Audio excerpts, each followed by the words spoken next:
Dimas, besok kamu sempatin ya ke rumah Rakek. Kan sudah sebulan lebih kosong sejak Rakek meninggal. Emang harus banget ya, Bu? Kan kemarin udah dibersihin pas pemakaman. Ya, sekarang rumah itu sudah resmi warisan buat kita, Tim. Mau nggak mau, ya harus diberesin, dicek barang-barangnya, dibersihin perabotnya, daripada nganggur begitu aja. Ya udah deh, besok aku ke sana. Sekalian bawa ini kuncinya. Jangan lupa kalau udah mau pulang, matiin semua listrik ya Dimas. Iya, Bu.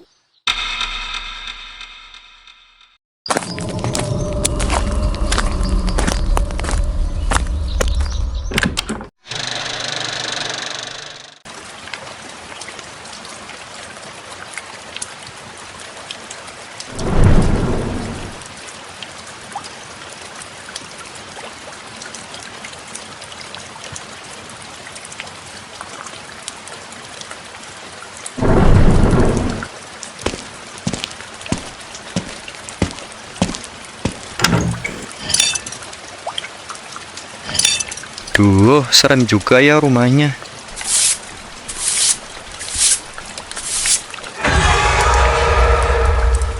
Wah, kotak apa tuh? Wah, ada kaset usang.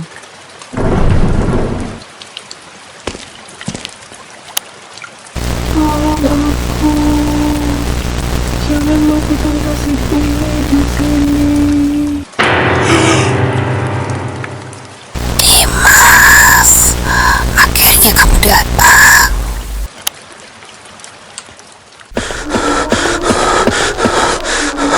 Apaan itu tadi?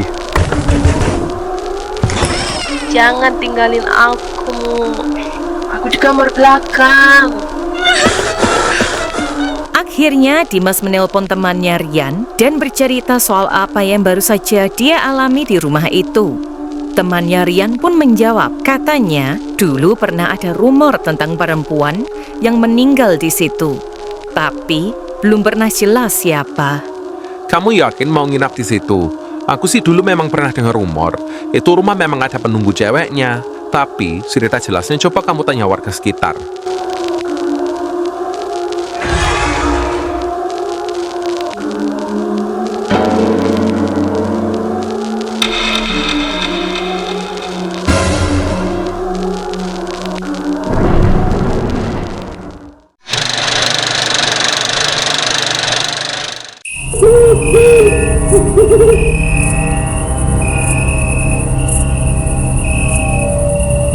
Aku di sini, Mas Dimas.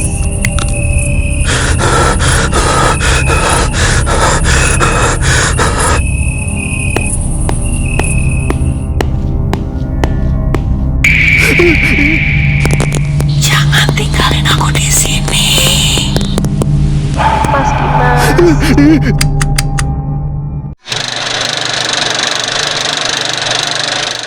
Sari, gadis yatim piatu 19 tahun, bekerja di toko kelontong milik kakek Dimas.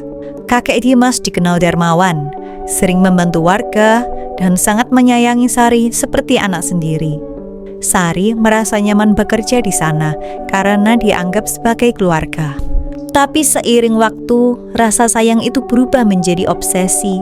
Kakek Dimas mulai cemburu saat melihat Sari akrab dengan pemuda kampung lain bernama Yanto. Ia mulai bersikap posesif, melarang Sari keluar malam, berteman dengan pemuda lain, atau pergi keluar kampung.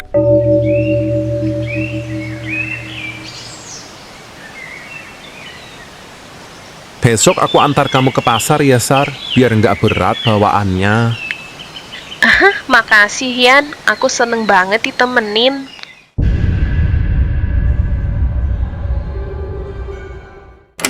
Sari, masuk dulu. Bantu kakek angkat barang. Iya, Kek. Sebentar ya.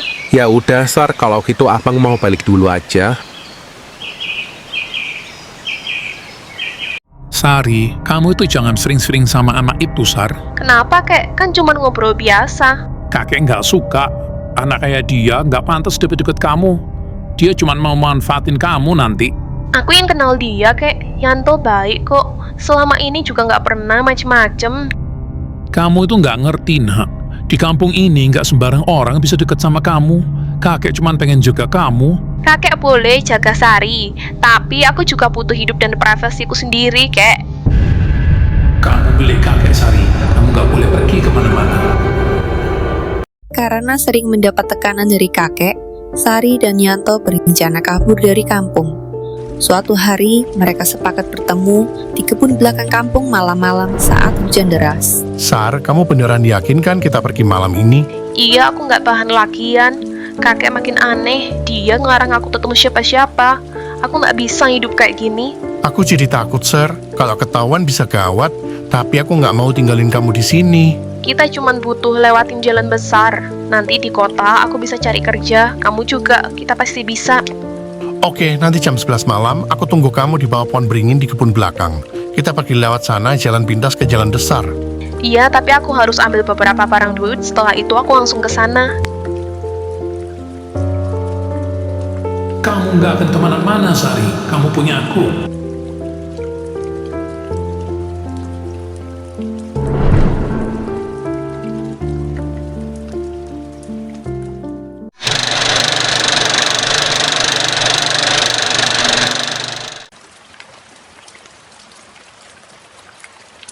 Sedikit lagi, sebentar lagi.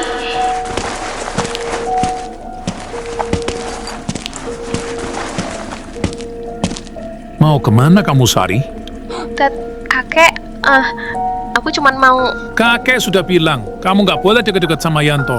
Dia cuma mau bawa kabur kamu, ninggalin kampung ini. Nggak ada yang bisa ngambil kamu dari kakek.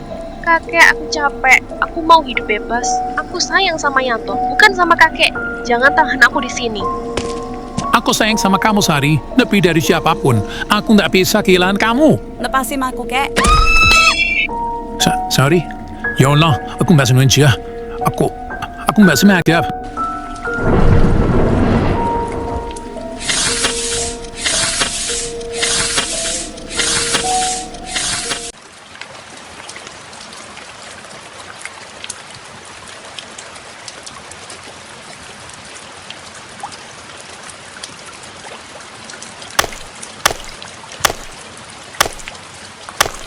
Ya Allah, ampuni aku nggak sengaja.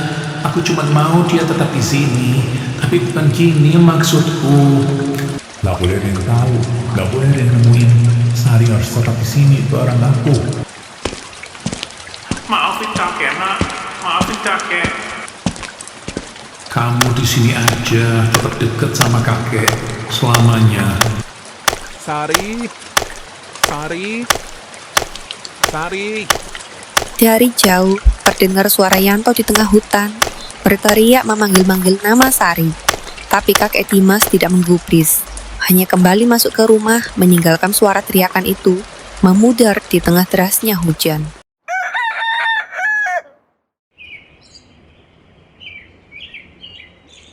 Loh, Sari kok belum buka toko ya? Biasanya jam segini udah ngelap-ngelap meja. Semalam hujan deras, mungkin nginep di rumah temannya. Tapi biasanya nitip kabar ke kakek, Bu.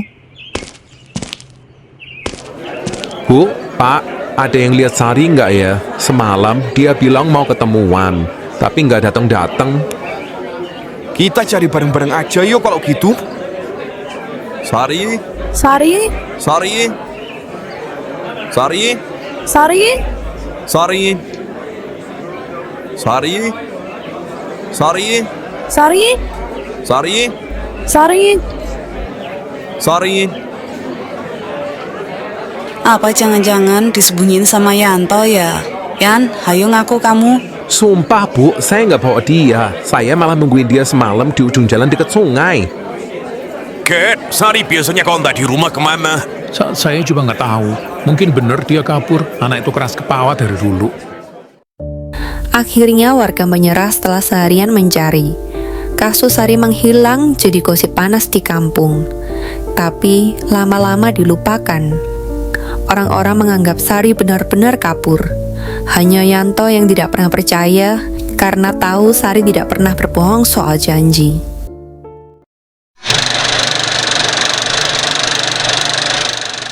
Setelah beberapa tahun berlalu, Area kebun belakang rumah kakek Dimas yang dulunya penuh semat dan pohon beringin kecil itu akhirnya dibersihkan dan dibangun kamar tambahan lagi oleh orang tua Dimas. Kakek Dimas pun juga semakin menua dan mulai sakit-sakitan. Tapi tidak ada yang tahu, tepat di bawah lantai kamar baru itu masih ada tulang belulang Sari yang terkubur rapi. Maaf, Nak. Waktu berjalan, tidak lama setelah itu kakek Dimas meninggal. Rumah itu diwariskan ke orang tua Dimas, sementara kebun belakang sudah menjadi halaman belakang biasa dengan tanaman hias dan garasi. Tempat kuburan Sari masih tersembunyi di situ, hingga akhirnya Dimas menemukan kaset itu dan misteri mulai terungkap.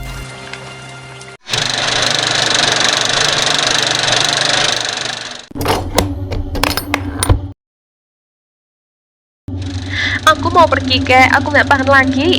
Jangan pergi, Sari. Jangan tinggalin aku. Tiba-tiba terdengar pintu kamar terbuka dan suara benda jatuh, lalu hening. Dimas langsung pucat, merinding, dan mulai menyadari kalau selama ini ada sesuatu yang disembunyikan di rumah itu. Dari sinilah misteri kematian Sari mulai terungkap sedikit demi sedikit.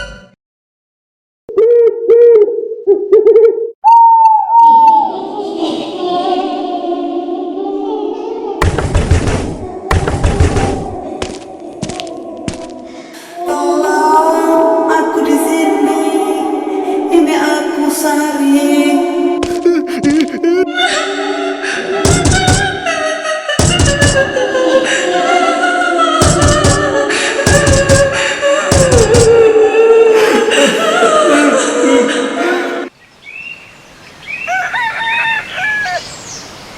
Dimas akhirnya berusaha menemui Bu Rini, salah satu warga yang sudah tinggal di kampung itu sejak zaman kakek Permisi. Dimas masih hidup.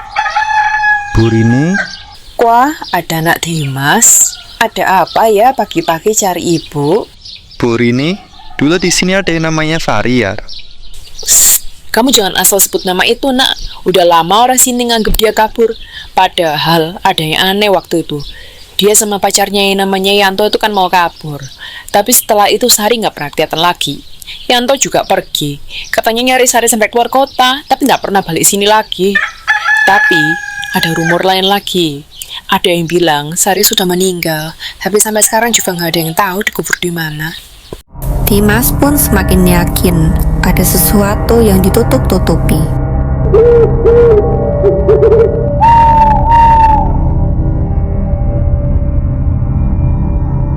Jangan tahan aku di sini. Aku sayang sama kamu, Sari. Lebih dari siapapun. Aku nggak bisa kehilangan kamu. Lepasin aku, kek. Sari, ya Allah, aku nggak sengaja. Aku nggak sengaja. Aku di situ.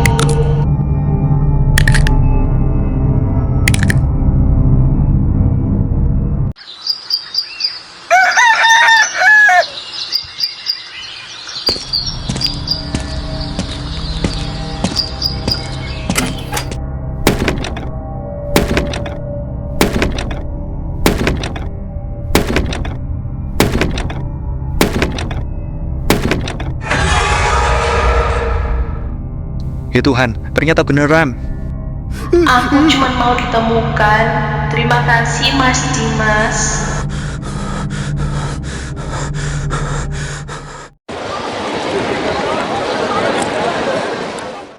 Setelah menemukan mayat tulang Sari, Dimas syok berat. Dia langsung pulang ke rumah orang tuanya dan memberitahu mereka. Awalnya, orang tua Dimas tidak percaya. Tapi setelah Dimas menunjukkan bukti kaset, wajah mereka langsung pucat. Jadi benar semua cerita orang kampung itu. Bapak selama ini... Mereka akhirnya melaporkan ke kepala kampung dan polisi. Lokasi kuburan rahasia itu pun menjadi perhatian warga, dan desas-desus tulang belulang manusia telah ditemukan pun ramai dibicarakan di kampung itu. Tes forensik membuktikan tulang itu memang milik seorang perempuan muda.